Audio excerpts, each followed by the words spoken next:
worth trillions of dollars.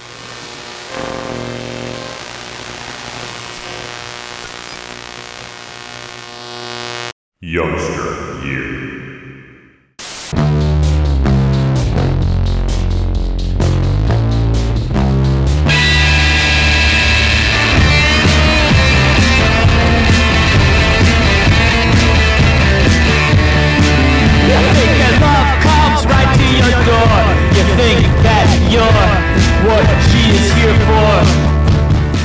Foreground music. As the title suggests, this upcoming album from Ron Gallo commands your undivided attention, and also it deserves it. I've got Ron here with me today to talk about that album and everything else he's got going on at the moment. Ron, thanks for being here. Thank you. And apologies for my tardiness. It's okay. Yes, let the record show Ron was late. Hey. All right, first question. We start off our last interview, which was almost a year ago now, talking about this upcoming record, which is now finally due out in just over a month. So how are you feeling in this sort of home stretch now that's about to see the light of day? I feel like once it's out and sort of return to tour and I guess the flow of all of that, it probably won't. I'm sure things never go the way that you think they will, but I'm just going to feel like a big sigh of relief almost because I don't know. It's just been a very long few years for all of us, I guess. But yeah, I'm definitely excited to put this out there as sort of a, I guess in a way, it's kind of like a purge of a lot of that built up stuff, thoughts, feelings, anxieties of the last few years. So to kind of get it out both via the record and then have the record come out it'd be good. Yeah, be essential. Definitely. And then also when we spoke before, you mentioned that you were in a very similar headspace as you were when you wrote Heavy Meta, frustrated with humanity at large, even living a block away from where you used to live, and had just generally come full circle in a way. So is there anything else that you might add or say about the album now, like a year later from that? Yeah, I mean, I definitely stand by it. You know, it's actually crazy to think about that we were talking about this a year ago. When we were recording the record, right? You know, it's like where like maybe a lot of the things I was feeling back then when I made the record have even slightly changed now because it's just like it's always evolving. But yeah. I think it was very good to really be in that state while making this stuff. But now I think I'm probably in a slightly better headspace, I guess. Well, that's good than I was then. Yeah.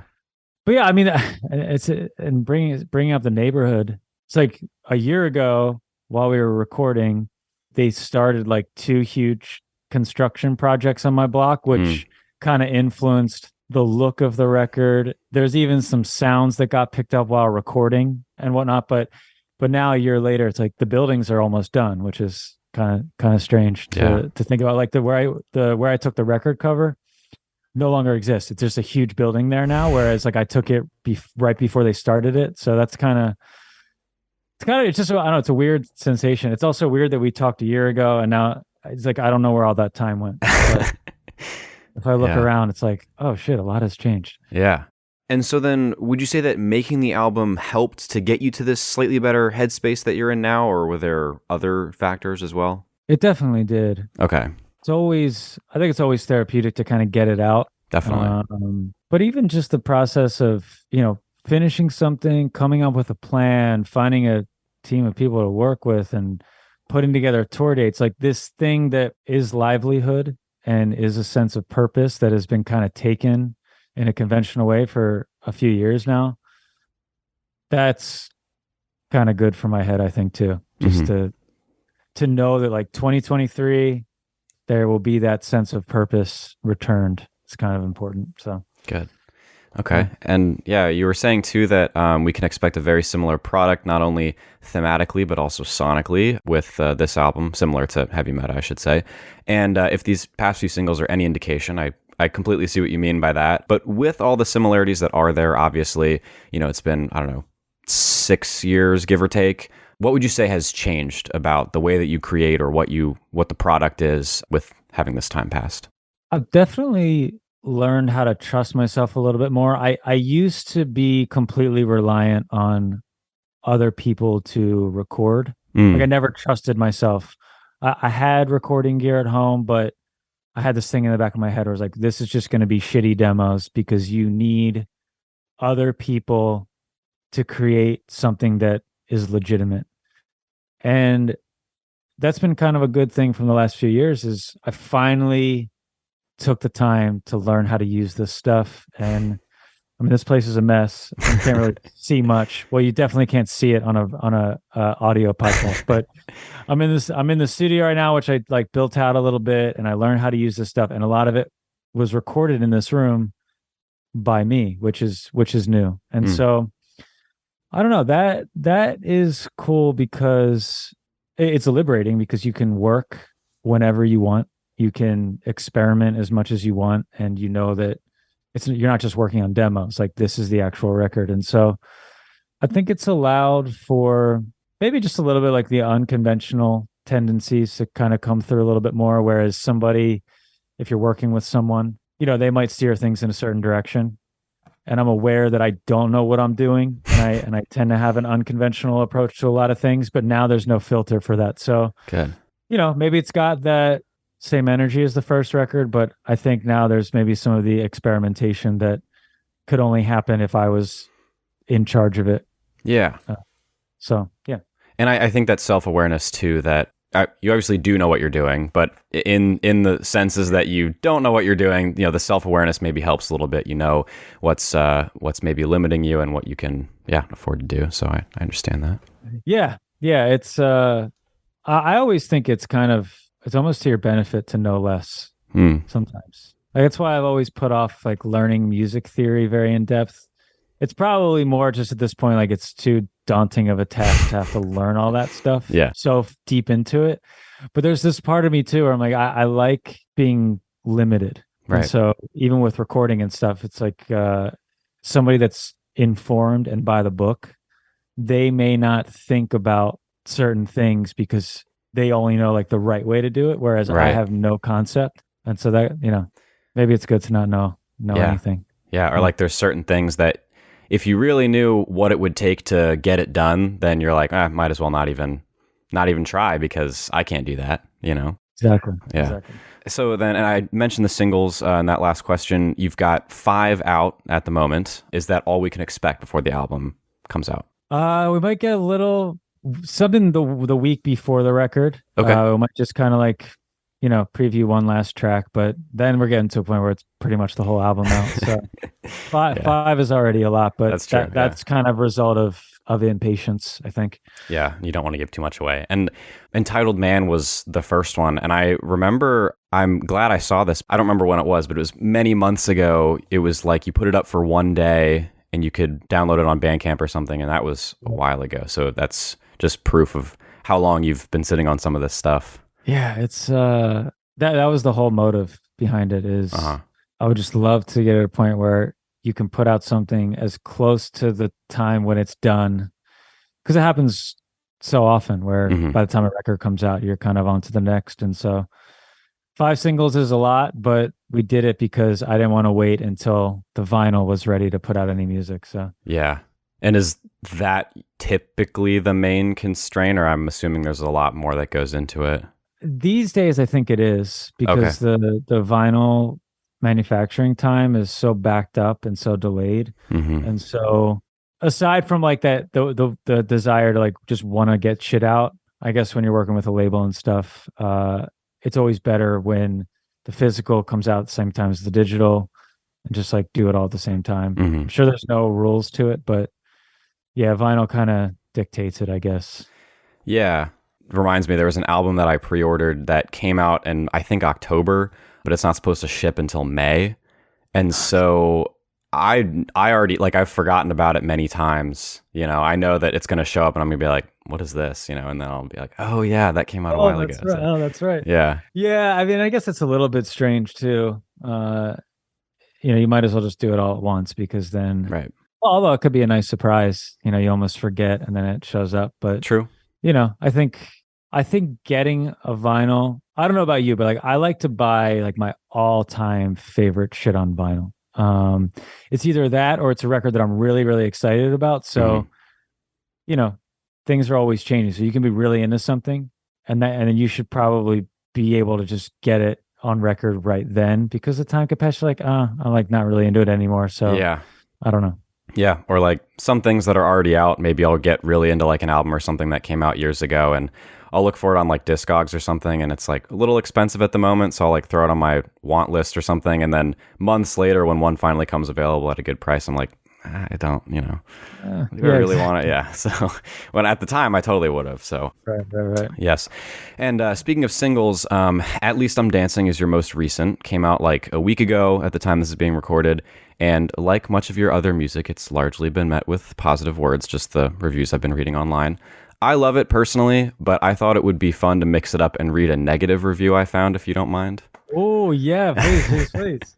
Yes. All right. So I was in a coffee shop writing this question and I was laughing to myself because I think it's funny. But this one comes from a guy called Toon Traveler on outsideleft.com. Okay. And you haven't heard this, have you?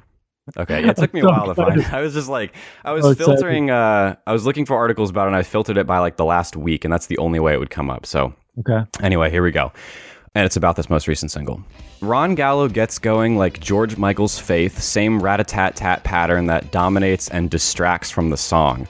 Then the whole thing slips into a sort of mob chant. Sure, there's a few witty words, and sadly too little variations or interest in this. It's barely okay as pub background chatter. File under wacky. Of course that means something to some. No hearts and no love from me, just sadness at the time wasted listening to this. And then That's the fucking best. and then there's a sighing emoji at the end. So that is, thank you for that. yeah. I gotta dig it. I gotta dig that up and bookmark it. Yeah. I just thought it was funny because you've got like this, positive PR side of things, the larger websites that are like, oh, this is great, whatever. And then you've just got Toon Travel over here with this scathing paragraph. It sounds to me like a curmudgeon-y, like older British guy. That's the vibe I get from the word choice. Hey, gotta respect the honesty. Absolutely, I love it. Yeah, good. I prefer that. Yeah, so good. I just wanted to share that. And then moving on, still on the singles though, I noticed that each song that's out right now, at least from this album, so far seems to address its own separate issue. And so you can, like Yucca Valley Marshals, I saw that as kind of like the human tendency to seek familiarity no matter what form it takes. Entitled Man, very clearly the male superiority complex. At Least I'm Dancing. And I just got this from the press release. Existential dread and seeing the humor in it. So those are just 3 examples. But all of these songs do relate to each other in a way that makes up the greater form of the album, but they also stand on their own because they kind of have their own message, right? So if you just put it out as a single and that was it, then I would understand that too. Was this intentional or does it just kind of happen this way a lot of times? I mean, with this record, I do feel like from song to song, I was kind of looking around and being like, what are the things in the outside world that I kind of have issues with right now? How do they reflect internally? What are the problems that I see out there? How do the two things relate? Mm-hmm. And so, yeah, I guess it kind of resulted in this like assortment of like each song does kind of focus in on each, and there is some crossover because a lot of it, stems from some of the same issues. Yeah. So you can like from song to song, you can kind of see how they can connect. But yeah, I mean, I guess it was intentional in a way that I just wanted to talk about what was actually going on in the world and things that I think that everyone is kind of facing right now. Okay. That was like the general theme. And then it was resulted in, I guess, 10, 11 songs that, started to get into the main ones. All right. Yeah, and because I guess the other thing too is that when each song can kind of mean its own thing, it's sometimes an indication of how far apart they were written. But from what I understand, they're more or less kind of around the same time. Honestly, like some of them were written very far apart. Like some of these are actually very old songs. For example, by the way, you said Yucca Valley Marshals. I say Yucca Valley Marshals. That's been another thing I've been kind of talking to people online. So apparently this can just be a side tangent. When I put that song out, there were like some comments where people were critical of like, yeah, you could have learned how to pronounce the town before you recorded in the song. I knew that it was wrong, but I Uh-huh. chose to record it because I thought it sounded better. I But think then it I did a does. little bit of digging. Yeah, I think as a sound, it is better. But then I actually looked into it, and Americans are the only ones that say it that way. I guess it's actually a Spanish word pronounced yucca, and even in British English, they say yucca. So I ended up being glad I kind of just stuck with it for the sound because fuck those critics, man. Wrong. Yeah.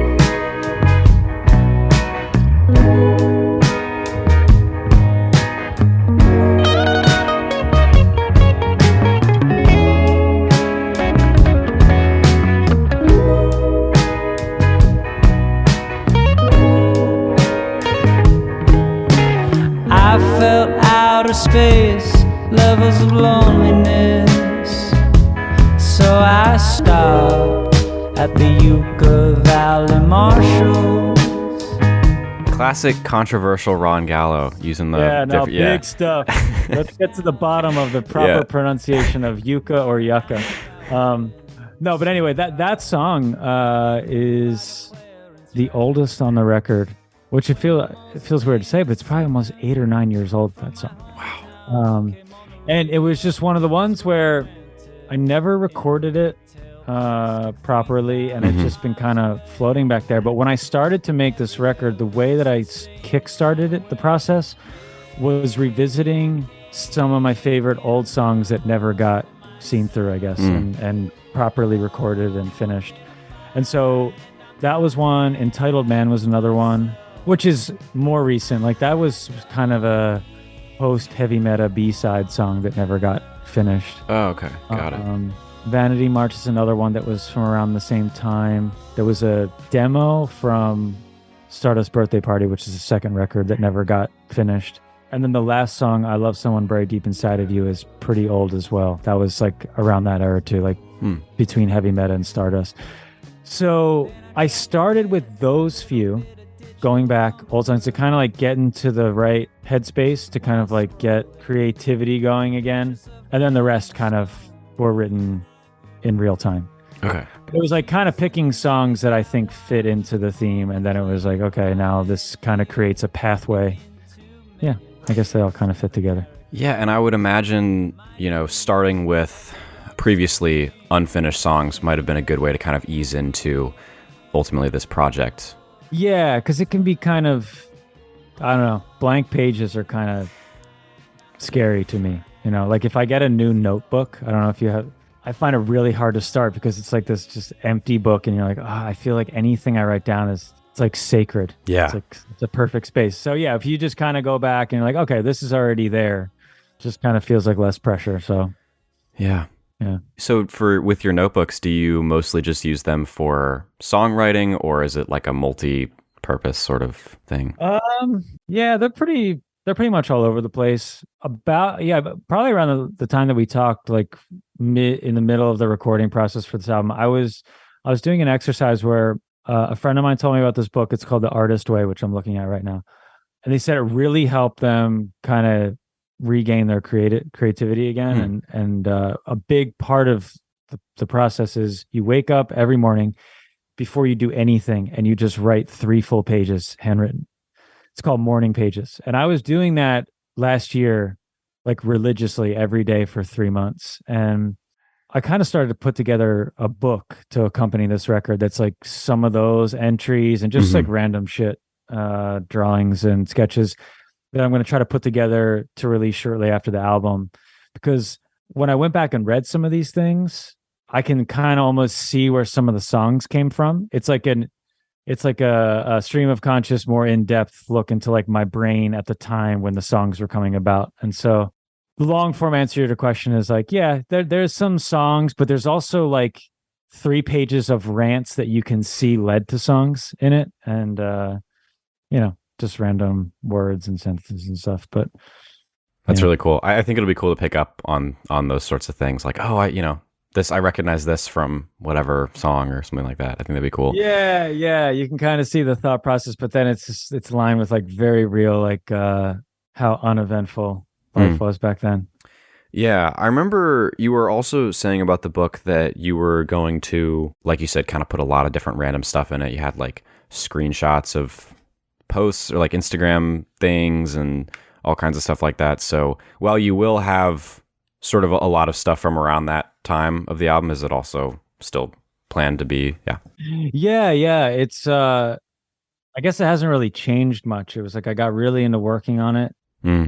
I guess about a year ago, and then I've almost tried not to because to keep working on it because I want everything to be in it to be kind of exclusive to the time. I think that's kind of the point. So yeah, a lot of those ideas and stuff. I think it's going to be called Social Meteor.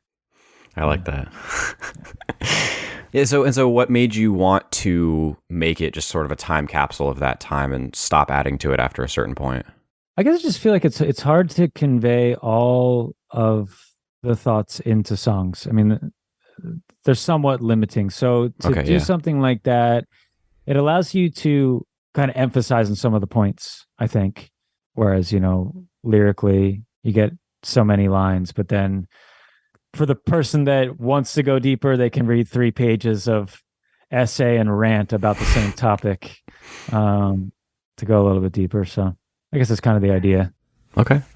This is just more something I was wondering about, very specific, but you have Kiara credited on Anything But This, and I'm guessing she probably plays quite a role in a lot of what you're creating at the moment, or at the very least helps in the recording process. So is it just like where do you draw the line when it comes to credits and collaborations? Does it just mean that she co-wrote the song, or? Yeah, so that song was probably the first ever true collaborative co-written song with another person in the same room. Wow. Okay. Ever done. I've only ever written completely by myself and then taken songs to the band and then put parts to it. But that was, I think last December, we were in this room and she was behind the drums.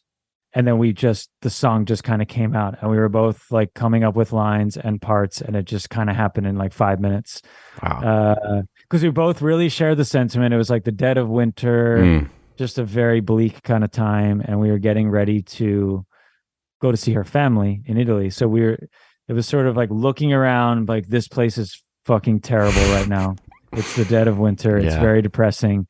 And we're just ready to get out of here for a bit. And so, yeah, that was kind of, that felt like a true collaboration. And she obviously plays and sings a bunch of stuff, but like straight up song would not exist if it wasn't for the both of us. To get out of here for a little while. It's been an elevator to the bath, to the kitchen, to the couch, from the couch to the kitchen, and the kitchen to the bed, and all over again. This place is trash. No, don't feel bad. It's not who you are. It's just where you're at.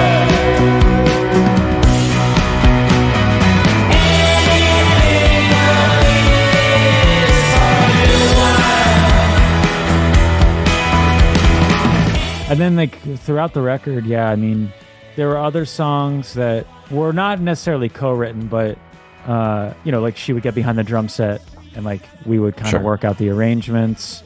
She was like the sole producer on the song Big Truck Energy, which was one that I had the song and I wasn't even going to do anything with it. And she's like, we need to work on the song and I want to produce it. So she arranged the whole thing and all the strings. And so, yeah, I mean, she's like a huge mastermind behind this album. Yeah, that's fantastic. And I know that she's a classically trained cellist as well. Is that right? Yeah. Yeah, and so I imagine that probably brings a huge amount of, like you mentioned, not really into music theory or learning more about music theory, and I'm sure she probably brings a lot to the table in terms of that. Yes, she's the real musician. She's so it's a cool dynamic because I can just do like my chaotic, haphazard songwriting stuff, and then she can kind of in no time come up with parts and harmonies and make sense of it all. So it's cool.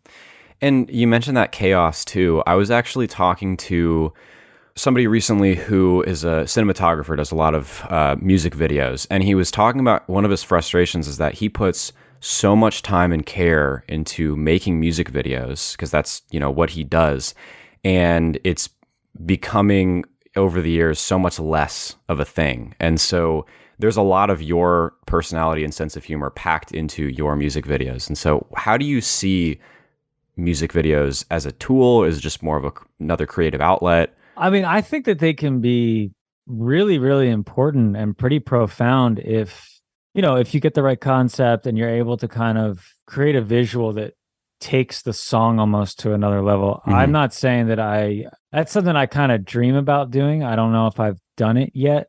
And I think I've kind of gone more of like, it's a tool at this point. Okay. To, you know, because visual is so important with, I guess, with internet and social media and all that stuff where, you know, whereas music videos used to be like the thing, MTV, it used to be a big deal. Now it's just, you know, it's something you can chop up and post 30 seconds of to try to get people to listen. Right.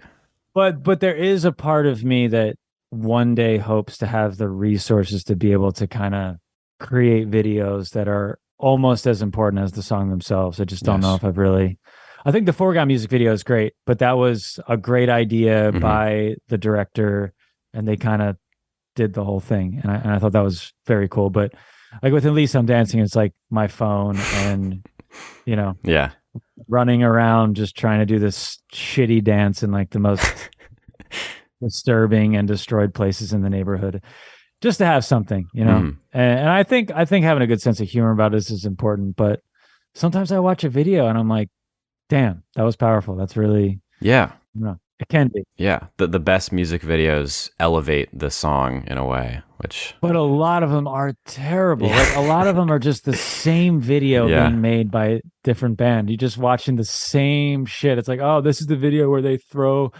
like spaghetti, like something disgusting all over their face. Like, it's just, what the fuck is the point? Like, I'd rather just not do it at that point. Like, it is funny to see that so many artists gravitate towards like, there's almost like a checklist of like everyone just has to do the same things in their videos. And I really feel like sometimes I'm watching the same video and over and over again. But then, you watch that one, you're like, damn. Yeah.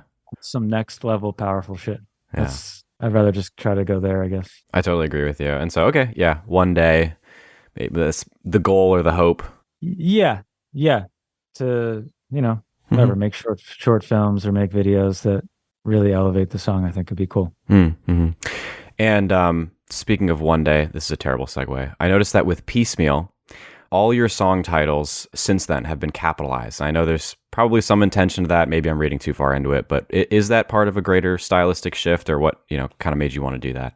I don't really know. I mean, I guess I like the look of it, but for foreground music, everything just has to be screaming and feel urgent. And so with this record, it's much more intentional, loud and in your face and annoying is the vibe. So yeah. And while we're on the topic of like sort of creative freedom, this will be, I noticed, your first release on Kill Rock Stars. It's, people who don't know, an independent label based in Olympia, Washington, with a really, really rich history. And before this, you released your music almost exclusively on New West Records. Not to get too into the weeds here, but what made you want to kind of make this change? It's mostly just practical. And I got my deal with New West was done. And so I was kind of free again to whatever, release music on my own, find a new label. And yeah, I kind of had this vision, this idea to try to put out records on a label that I think was aligned with, you know, what I do or message wise. Right. I mean, especially the Kill Rock Stars history is super important to me as growing up in high school. Some like Elliott Smith and Bikini Kill and some of the records that Kill Rock Stars put out were like hugely important to me. And so when they came along and they were interested, I was like, this feels like the best possible situation because it means something to me personally, and it just seems to kind of fit with the, you know, the ethos and everything. So yeah, that was when they came along, it was very easy kind of choice to go with them.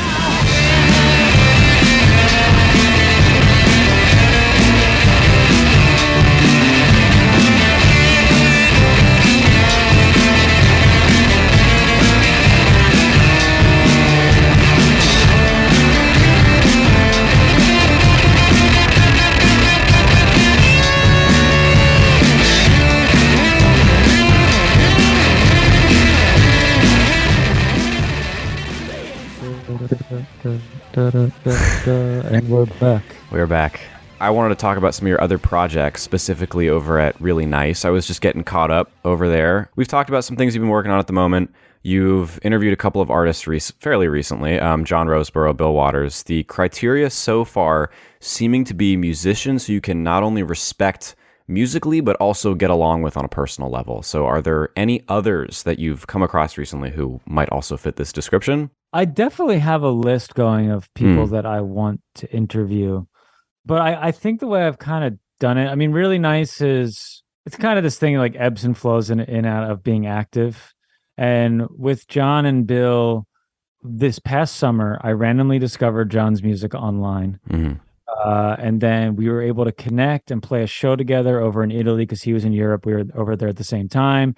And then we became friends. And then we played a show in Brooklyn together with Bill, who John knows. So it was kind of, I sort of coordinated doing those two around meeting them and playing this show together.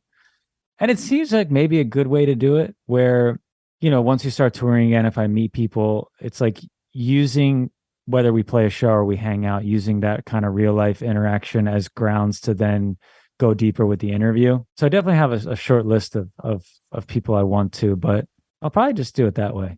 Okay. Because I don't really feel like I don't see a lot of people anymore. I think aside from just being winter and just, you know, never knowing how to manage pandemic related things and everyone's just doing their own thing, it feels a bit isolating. So I think that's what I'm excited about getting back on tour, is that it's almost doubles as social life. And so sometimes it's the only time I see people.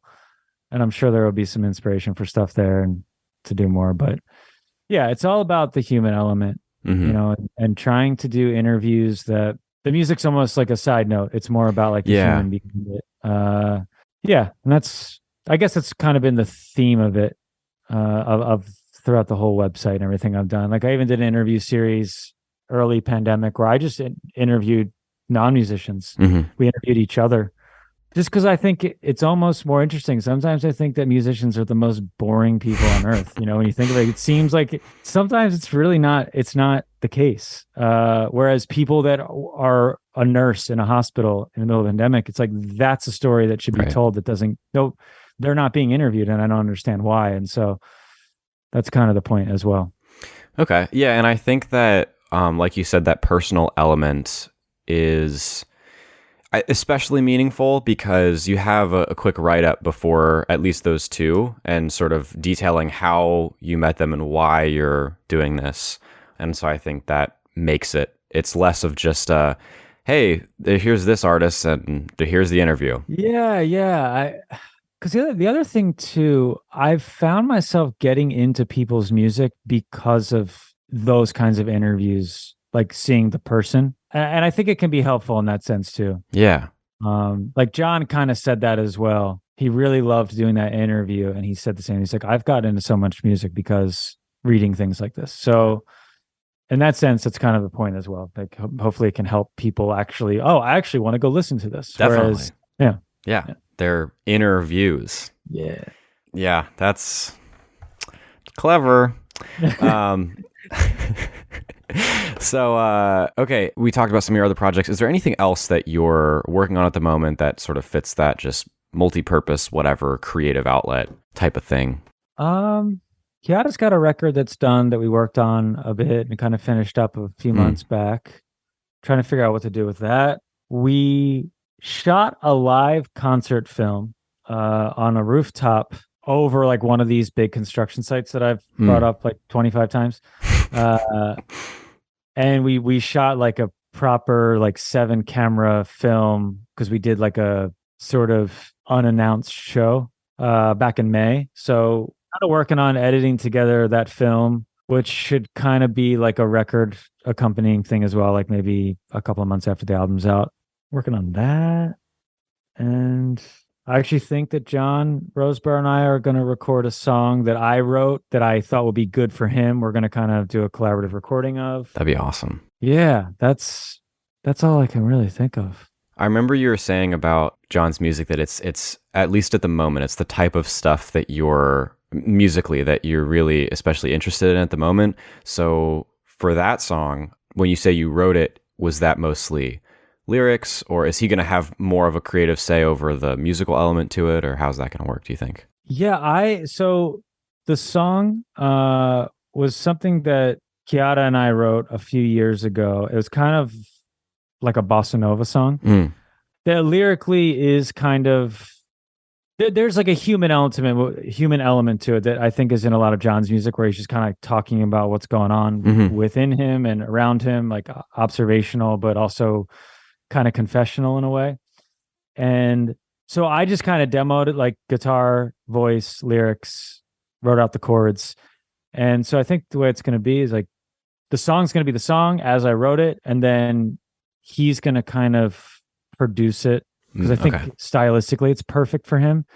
And then so he's going to create the musical bed, and he said he made some sort of arrangement changes, and then he's going to send it to me, probably sing and play a little on it, and then we'll just kind of bounce it back and forth. But yeah, I'd see it more as like I wrote the song, and then John and I like kind of bring it to life together, I guess. Okay. Yeah. And you mentioned touring just before this when we were talking about the interviews that you've done, and which reminds me, you have about a 10-day tour of the kind of Eastern US coming up in April, and then you head to Europe for like the whole month of May, which is super exciting. You've played plenty of shows here and there in the past couple of years, but how long has it been since you've gone on like a full-fledged tour like this? Has it been a while? We did a tour in September of 21 that was 5 weeks. Okay. And it was maybe the longest tour we ever did. And it was like right in the peak of like the Delta surge. And it was a very weird, difficult tour. Canceled shows, half of the people, the crowd showing up that bought tickets, just challenging. But I feel like this will be the first tour in quite some time that's going to feel like quote unquote normal, I guess. Yeah. Which I guess everything's so fragile, so you never know what's going to happen, but right. Seemingly this will be that. Yeah. And then do you have any, maybe not plans, but desire to play more than just, I think it's like 9 or so dates in the US, like any more than that later in the year? For sure. Okay. We're going to do this run, and then we're going to do the West Coast in September, and then I imagine we'll probably like hit the East Coast again, and the South in later in the fall. I think the intention with this was kind of ease back in and like be very intentional about the shows that we do, and like do less but make them more meaningful. Whereas like we used to go to these long tours and play in these weird towns, and it's like, let's just do the top cities and like make them very meaningful shows and not burn ourselves out for 5 weeks. Yeah. And no one likes those little towns anyway. Exactly. It's like people are just going to have to drive. You're going to have to drive to your nearest major city because, I just think it's better you go and you play in a weird town for 50 people. It's like, let's try to pack a show in the big town. And people do drive. That's the thing. When I talked to you before, I lived in DC. I live on the West Coast again, but I would drive like 2 hours, to go see a show in Philly. I think there was a show spring in DC. I talked to people from North Carolina who had driven all the way up because the band wasn't going there. And like, that's the thing. People will do it. They will. And it is crazy when it happens. Yeah. People are like, I drove 12 hours to come. Like, Jesus. Nobody asked you to do that. Okay. Nobody asked you, but I really hope that it's worthwhile. Yeah. Yeah. So, okay, these shows are going to be more meaningful, but that just means there's more riding on it, I guess, right? Yeah, which I think is good. Okay. I think it's good to do. I feel like doing this, something more focused like this, will kind of feel like a good way to kickstart this record. And so much of the last few years has informed how people do everything and question the way that we used to do things. So less is more feels like the way to go now, except for Europe. I mean, that's like a long tour, and but it's different because it's Europe. It's like America can be like a war zone, sometimes, but over there it's kind of like everything's beautiful and the food and the culture and the people and the treatment is better. You want to spend more time there. Yeah, exactly. Yeah. A month in Europe is equal to a week in the US, I think.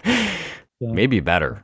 actually, yeah, definitely better. Yeah. Definitely better. Yeah, and you play multiple shows in, the same country. Like, yeah, things are a lot closer together, but it's also like people also don't really have the ability to drive very far just because a lot of people don't even own cars, which is kind of the dream. But no, it is. It's great. It's Yeah. great. And it's I think people are more excited. They Mhm. come out more. They're less afraid to have a good time. Yeah, it's a different. It doesn't feel like work. that's good. It feels like vacation in a way. It's nice. You want it to feel that way. Yeah. But yeah, touring can be exhausting, moving around all over the place for so long, no matter where you are. But what would you say is maybe one thing, aside from just like getting the chance to be social for once, what would you say is something that you're really, really looking forward to? Yeah, it really is. It's the sense of purpose.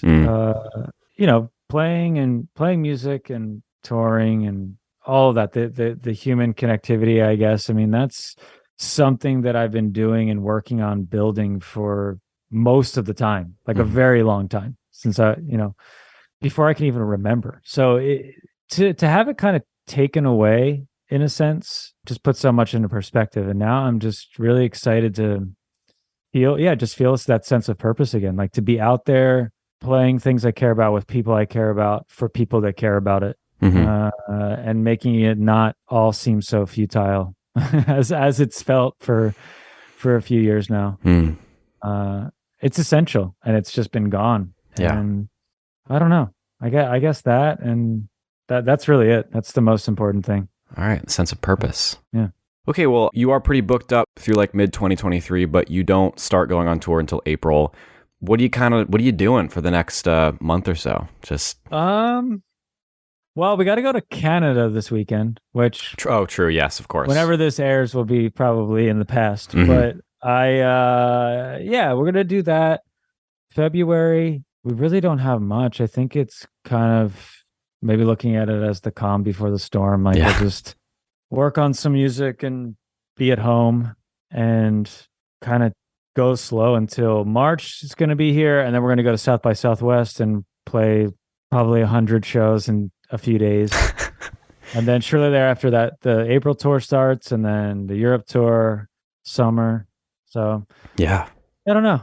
I feel like we really only have like a month and a half of sort of nothingness until it all begins. And yeah, I don't know.